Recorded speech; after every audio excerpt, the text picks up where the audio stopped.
Assalamualaikum warahmatullahi wabarakatuh. Salam sejahtera untuk kita semuanya. Yang saya hormati Direktur Eksekutif Perludem Heruwik M. Pratama, Direktur Eksekutif Network for Democracy and Electoral Integrity Pak Haidar Nafis Gumai, Direktur Eksekutif Pusat Kajian Politik Universitas Indonesia Dr. Huria, Direktur Pusat Studi Konstitusi Fakultas Hukum Universitas Indonesia Andalas Charles Simabora SHMH, hadirin dan hadirat serta seminar yang saya muliakan. Pertama-tama marilah kita memanjatkan puji syukur kehadirat Allah SWT karena pada siang hari ini kita bersama-sama dapat berkumpul di Hotel JW Marriott ini dalam keadaan sehat walafiat, dan kami menyambut gembira diselenggarakannya seminar yang membahas tentang kodifikasi dan penyusunan rekomendasi reformasi pemilu dan hal-hal yang terkait dengan pelaksanaan pemilu yang dianggap oleh kita yang hadir di sini perlu dilakukan satu pengkodifikasian terhadap berbagai naskah-naskah hukum yang tersebar di dalam banyak peraturan perundangan yang ada. Pemilu bukanlah sekedar sebuah prosedur 5 tahunan, tapi adalah instrumen kedaulatan rakyat. Sebuah mekanisme konstitusional untuk memastikan bahwa kekuasaan negara tidak pernah dibiarkan berjalan tanpa kontrol. Demokrasi memang bukan satu-satunya sistem politik yang dikenal oleh manusia, tapi adalah sebuah sistem yang menyediakan ruang bagi rakyat untuk mengoreksi kekuasaan secara damai, adil, dan bermartabat. Memang demokrasi bukan merupakan sistem yang terbaik dalam politik, namun dalam perkembangan sejarah umat manusia sampai hari ini, kita belum menemukan suatu sistem yang lebih baik daripada demokrasi itu sendiri. Dan ini merupakan satu problem yang kita hadapi, bahwa seburuk-buruk demokrasi masih lebih baik daripada sistem diktator yang diterapkan bagi sebuah negara.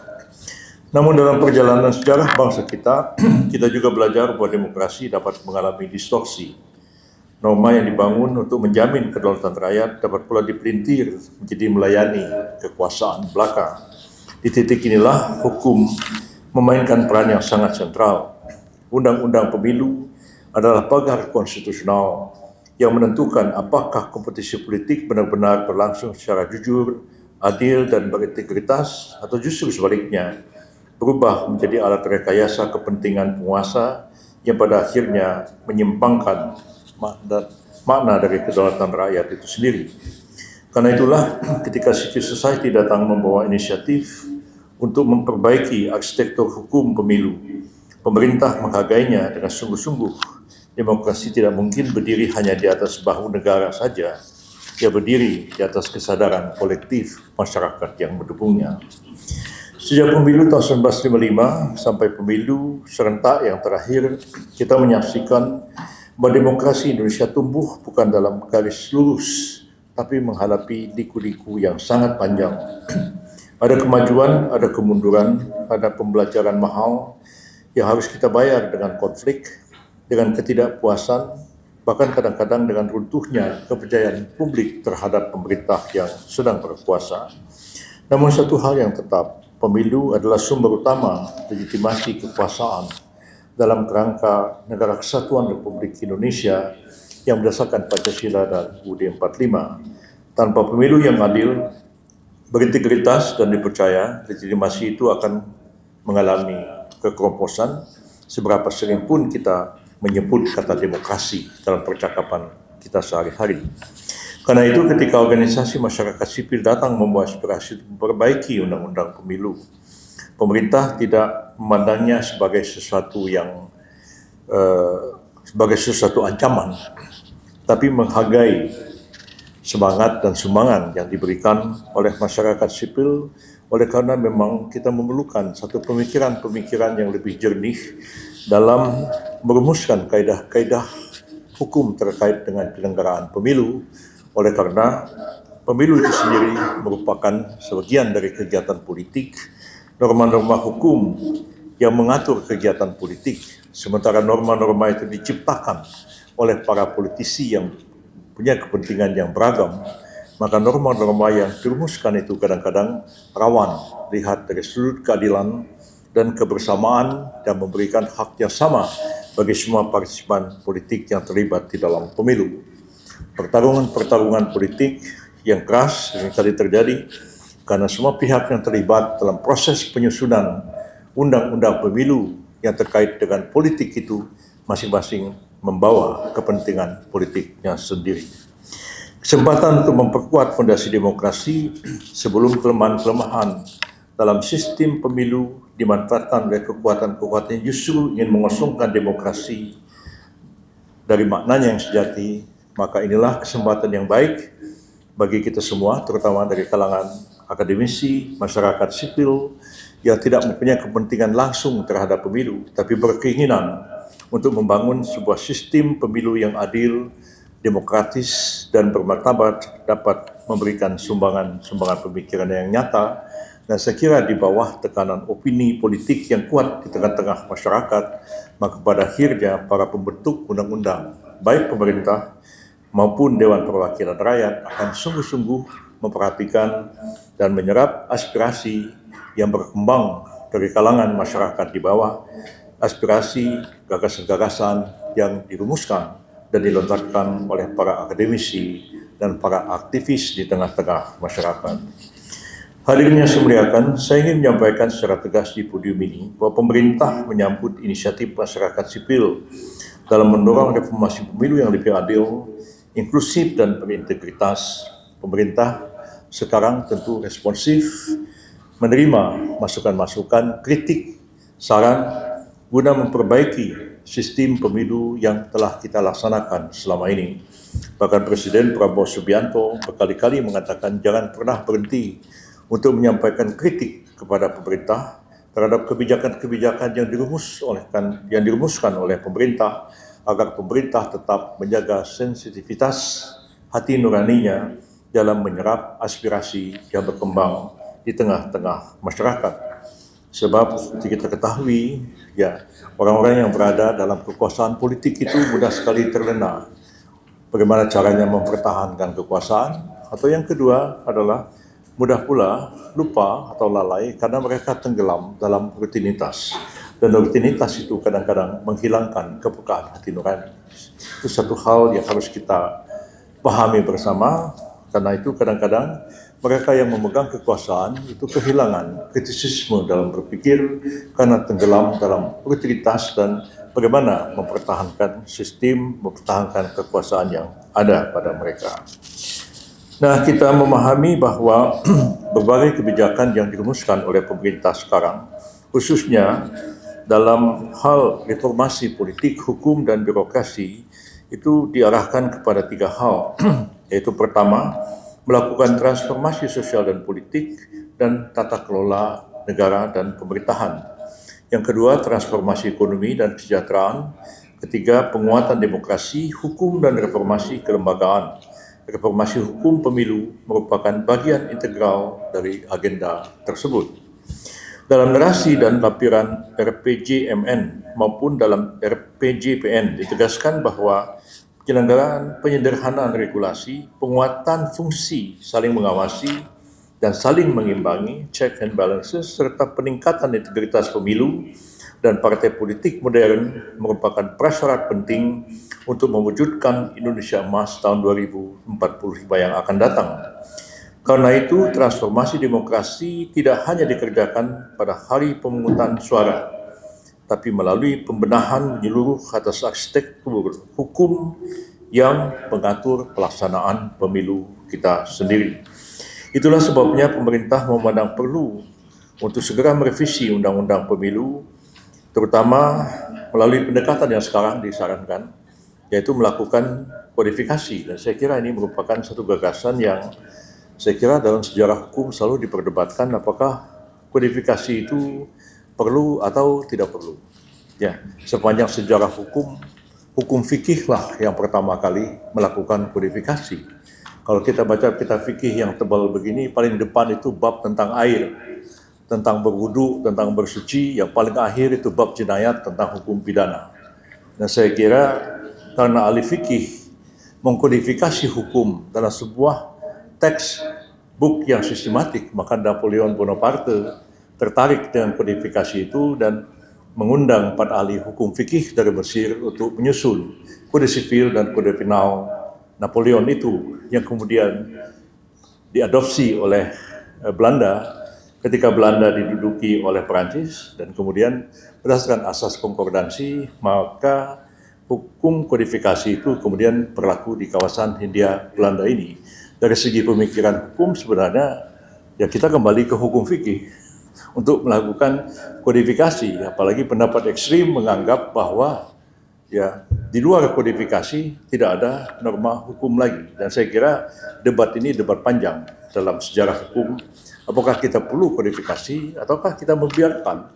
Ada banyak peraturan-peraturan dan saya kira ada plus minusnya.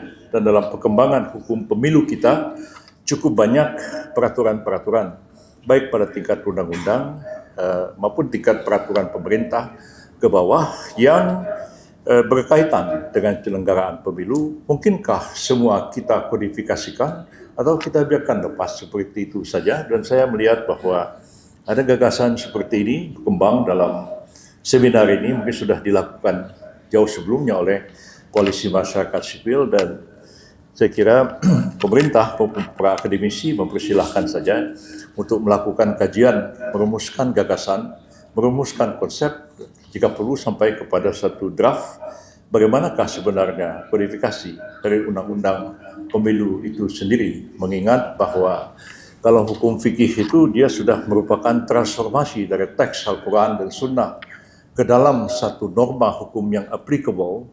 Jadi dia tidak mengenal hierarki lagi seperti kita mengenal hierarki peraturan perundang-undangan dari UUD 45, Undang-Undang, Perpu, PP, ya, Perpres, sampai kepada peraturan menteri, sampai pada peraturan KPU. Nah, bagaimana kita mengkodifikasi itu? Ya, apakah pada tingkat undang-undang atau modifikasi sampai ke bawah? Bagaimana hierarkinya? Saya kira itu debat teori. Soal ini saya ingin saja melihat seperti apa kita merumuskannya, dan barangkali jika sudah dirumuskan ya dapat disumbangkan atau diserahkan kepada pemerintah untuk menelaah apa yang telah dirumuskan oleh koalisi masyarakat sipil. Barangkali dia berguna, bermanfaat untuk melakukan sinkronisasi sekaligus juga pengkodifikasian dari seluruh peraturan perundang-undangan terkait dengan penyelenggaraan pemilu itu sendiri. Dan kita mengetahui bahwa kita juga sudah melakukan banyak kodifikasi sebenarnya. Kita sudah punya KUHP, ya, baik warisan kolonial Belanda dulu maupun KUHP yang baru akan berlaku nanti bulan Januari tahun 2026. Kita juga sudah punya KUHP yang baru disahkan kemarin, dan banyak sekali komentar terhadap KUHP itu. Dan bagaimanapun KUHP dan KUHP itu merupakan satu kodifikasi di bidang hukum material dan kodifikasi di bidang hukum acara. Tapi mungkinkah itu mengcover seluruh tindak pidana, dan mungkinkah hukum acara itu mengcover seluruh praktek acara dalam menegakkan hukum material di bidang hukum pidana? Ya, dalam prakteknya pun mengalami kesulitan juga, apalagi memang hukum formil maupun hukum material itu belum tersusun dan terkodifikasi secara baik atau malah tidak ada sama sekali. Pengadilan agama misalnya menggunakan kompilasi hukum Islam yang merupakan impres yang ditandatangani oleh Presiden Soeharto, tapi dalam kenyataannya para hakim pengadilan agama merujuk kepada kitab-kitab fikih dalam memutus perkara, tapi menggunakan hukum acara merujuk kepada HIR, warisan Hindia Belanda. Coba kita lihat bagaimana hal ini bisa terjadi. Tapi dalam prakteknya seperti itu. Pengalaman saya di Pakistan juga sama. Ya, Pakistan menggunakan hukum pidana Islam, tapi menggunakan hukum acara, hukum Anglo-Saxon, hukum Islam, tapi pengadilannya pakai juri. Itu pernah terjadi juga dalam sejarah hukum Pakistan. Ya, kita selalu ambil sana, ambil sini. Barangkali kalau hari ini ya kita melihat ada orang Betawi, dia pakai jas begitu, terus pakai peci, pakai sarung dari Bengali, ya, pakai jas dari Eropa, ya, pakai gesper yang dipakai orang untuk pergi haji. Ya seperti itulah orang Betawi pergi kondangan. Jadi apakah kita memang juga akan menggunakan hal cara berpikir seperti itu. Apakah budaya berpakaian orang Betawi itu merupakan refleksi daripada kultur kita, termasuk juga kultur kita di bidang hukum? Atau bagaimana kita? Ya, kita diskusikanlah hal itu untuk mencari apa yang terbaik.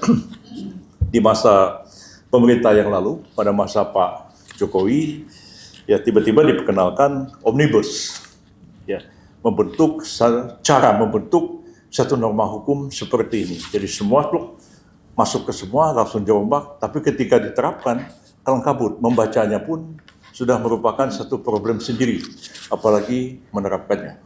Dan itu saya satu hari sempat mentertawakan polisi di kampung saya ketika ada orang menyelundupkan benur lobster, ya, bahkan menyelundupkan timah ke Singapura dan Malaysia. Polisi tangkapi, sudah dituntut ke pengadilan, tapi kalau kita baca omnibus, itu hanya persoalan administratif, bukan lagi persoalan pidana. Dia menyelundup lobster, dia menyelundup timah, tinggal berapa pajak yang harus dia bayar, berapa denda dikenakan, itu sudah merupakan persoalan administrasi dan perdata, bukan lagi persoalan pidana. Tapi ketika kita kemukakan sebagai advokat, polisinya pun bingung. Oh betul begitu sudah berubah katanya. Ya, jadi ya, seperti itulah kenyataannya. Jadi nanti kalau kita bikin kodifikasi undang-undang pemilu, ya bisa juga terjadi seperti kita membaca kitab fikih. Kitab fikih itu tebal sekali, mulai dari bab bersuci. Itu bukan air jelimet sekali pembahasannya. Air yang suci lagi mensucikan, air yang suci tapi tidak mensucikan, dan seterusnya dan seterusnya. Ada air mustakmal dan segala macam kalau kita belajar fikih seperti itu. Sampai kepada bab jenayat yang terakhir. Bab jenayat pun juga jelimet sekali, membahas kategori-kategori siapa yang taklif, siapa yang mukallaf, yang dapat dimintakan pertanggungjawaban pidana menurut hukum Islam. Sangat jelimet. Ya, jadi saya kira ini merupakan satu upaya yang mungkin baik bagi kita semua. Kita coba aja rumuskan satu kodifikasi, dan kalau kodifikasi itu sudah kita draft, ya barangkali mungkin tidak pada yang detail, mungkin pada tingkat setara undang-undang, atau pada tingkat undang-undang kita melakukan satu kodifikasi, tapi lebih detail, akhirnya kita juga ada ketentuan-ketentuan yang berada di luar kodifikasi. Tapi harus kita pahami juga, kita ini orang akademisi, kita ini aktivis, ya, yang ketika kita berhadapan dengan birokrasi, bagi kaum birokrat, bagi pegawai negeri, itu kadang-kadang undang-undang itu tidak penting. Yang penting bagi dia bagaimana juklak, bagaimana juknis di lapangan. Dan itu jauh daripada kodifikasi. Itu ya, hal-hal seperti ini harus kita pahami betul, ya. Karena itu banyak kawan-kawan saya di kabinet yang selama ini aktivis, tidak pernah jadi birokrat, baru pertama kali jadi menteri, kadang-kadang dia kalah-kalin sama anak buahnya. Ya, dia anak buahnya itu sudah 40 tahun jadi pegawai di situ. Dia baru 3 bulan jadi menteri. Nggak ngerti dia detail-detail daripada persoalan. Mungkin dia pintar, dia punya profesor, mungkin dia PhD, tapi birokrasi itu ada budaya tersendiri.